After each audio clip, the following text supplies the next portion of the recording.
Hey, happy Tuesday and welcome to our weekly mortgage rate forecast for the week of May 28th, 2024. As usual, let's start with a recap of last week. So mortgage rates ended slightly higher ahead of the holiday weekend, although it wasn't by much. Like predicted, Fed officials were out speaking last week, with most of them saying that we still needed to see more signs that inflation was decreasing before they could consider voting on rate cuts. And now for this week's forecast. Okay, so we aren't expecting to see any major rate movements, but mortgage rates may creep slightly higher. Larger rate movements are expected next week with the release of the labor market reports and the BLS jobs data. And finally, let's talk about what's moving rates this week. So the first is inflation data. The Personal Consumption Expenditures Index comes out on Friday, which is the Fed's favorite inflation gauge that tracks what goods and services consumers buy and how much they pay for them.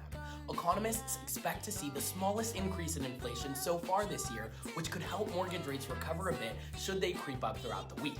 And lastly, Fed speakers. More Fed officials will be out speaking this week, likely to spread the same message that they did last week, which was that the Fed needs to see inflation improve before they could consider cutting rates. And that concludes our weekly mortgage rate forecast. I hope you all have an incredible 4-day week, and as usual, please do not hesitate to reach out to myself or to any of your team members here at SRK Capital. Alrighty, have a good one.